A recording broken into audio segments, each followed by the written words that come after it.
Dossier de presse, article intitulé « On se bat encore par ici pour René Guénon », paru dans l'Égypte Nouvelle le 22 mai 1953.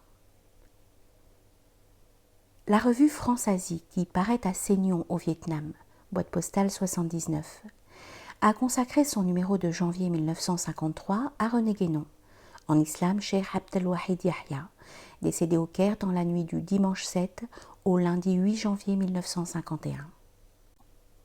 Personne ici n'eût trouvé à redire à cet hommage, loin de là. Si dès l'introduction, les rédacteurs de l'estimable périodique n'avaient amorcé leur travail par une attaque gratuite, dirigée contre l'Égypte et les Guénoniens qu'elle compte. Et comme rien ne vaut les textes, voici le passage incriminé. Le dimanche 7 janvier 1951, dans l'approche banlieue du Caire, s'éteignait à 64 ans le Cheikh Abdelwahid Yahya. Le monde avait perdu René Guénon. L'Égypte l'ensevelissait dans un désert de silence. Fin de citation. Il est de notoriété publique ici que les choses ne se sont pas, mais là, pas du tout passées ainsi. Loin d'être ensevelie dans les sables du silence, la mémoire du mort a été aussitôt exaltée, magnifiée par les Guénoniens de première heure.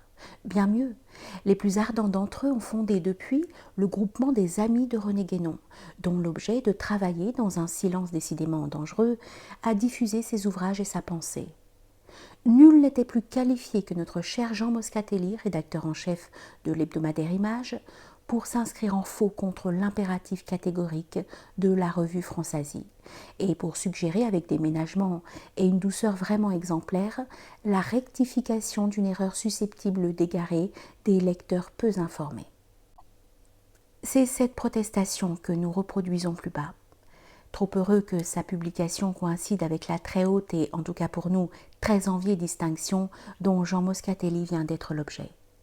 Le journal d'Égypte du mardi 19 mai 1953 nous apprend en effet que le jury de l'association France-Égypte, réuni à Paris sous la présidence de M. Jean-Marie Carré, a décerné à M. Jean Moscatelli le prix Wassif Boutros-Ghali pour son recueil de poésie Roubaïat pour l'aimer, paru au Caire il y a quelques mois. Le critique d'art Gabriel Boctor, qui est une encyclopédie mouvante, fait observer que ce prix couronne habituellement des scientifiques, des travaux historiques, philosophiques ou sociologiques d'un ordre passablement sévère. Ce serait la première fois à sa connaissance qu'il est attribué à un recueil de poèmes. Par là, on peut mieux mesurer la valeur des poèmes en question et, à travers eux, l'exceptionnelle importance de la réaction qui oppose le pur humaniste qu'est Jean Moscatelli à France-Asie. Nos félicitations vont aux camarades qui, toujours et partout, a su par son civisme et son mérite forcer la main du destin. NDRL.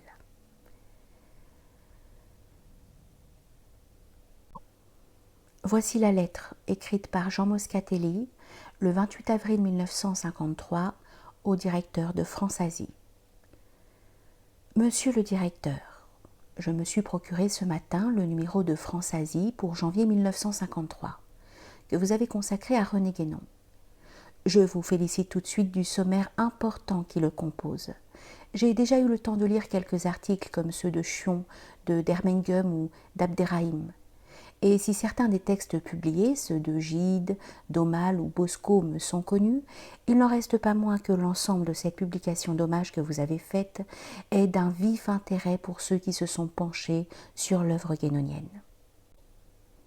Mais il est un fait que je dois vous signaler.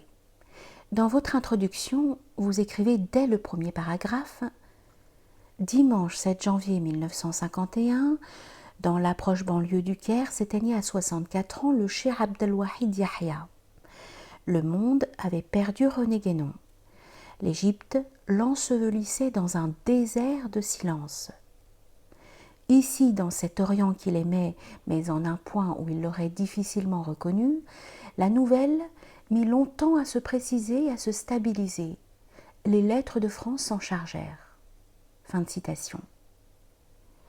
Or, la première nouvelle de la mort de René Guénon a été donné au Journal d'Égypte au Caire par Madame Valentine de Saint-Point, qui est une grande amie de René Guénon, qui se trouvait à son chevet encore le soir de sa mort. Valentine de Saint-Point, petite nièce de Lamartine, femme de lettres, elle-même bien connue, s'était établie au Caire depuis 1924. Convertie à l'islam, elle avait accueilli René Guénon à son arrivée au Caire en 1930. Le voyait souvent et, avec lui, avait de longs entretiens sur l'ésotérisme islamique. Valentine de Saint-Point est décédée au Caire le 29 mars 1953.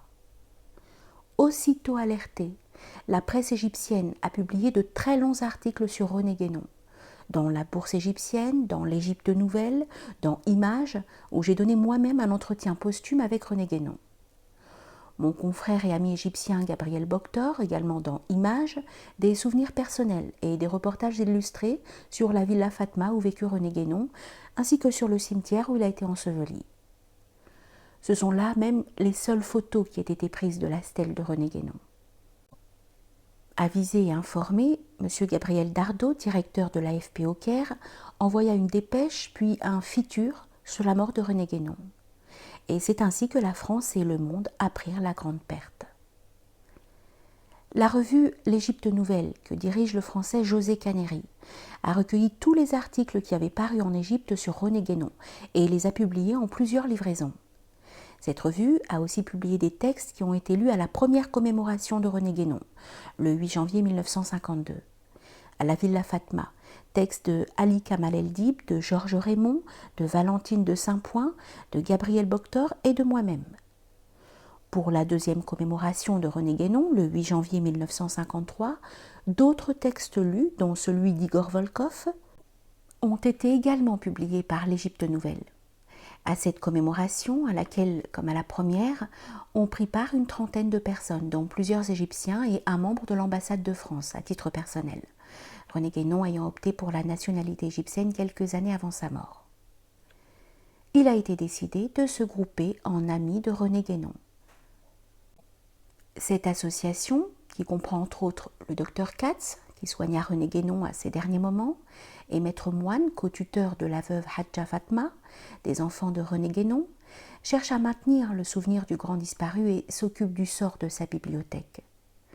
Gabriel Boctor vient de donner dans Images un article illustré sur cette bibliothèque, dont la vente, sur la demande de la veuve de René Guénon, ne pourra se faire qu'avec l'autorisation du tribunal religieux.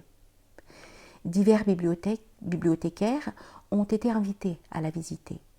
Et c'est après un inventaire trop rapide et incomplet de la femme du Shir Abdel Qayoum, un Américain converti, que je n'ai pas connu et qui a quitté l'Égypte, qu'Igor Volkov, secrétaire des Amis de René Guénon, a dressé un inventaire complet de cette bibliothèque. Comme vous voyez, monsieur le directeur, l'Égypte n'a guère enseveli René Guénon dans un désert de silence. Tout au contraire, notre groupement cherche à faciliter l'étude de l'œuvre guénonienne et maintenir le souvenir du maître. Bien entendu, vous ne pouviez pas le savoir et c'est pourquoi je m'empresse de vous fournir ces renseignements qui, maintenant, ne justifient plus la phrase écrite au début de votre numéro de France-Asie consacré à René Guénon. Excusez cette lettre parlée, je me suis mise à la machine et j'ai écrit rapidement tout parti de ce qu'il m'a semblé devoir vous faire savoir. Et tout en vous remerciant de nous avoir donné l'occasion d'apprendre davantage sur René Guénon grâce à vos publications, je vous prie, monsieur le directeur, de croire à mes sentiments les meilleurs. Jean Moscatelli.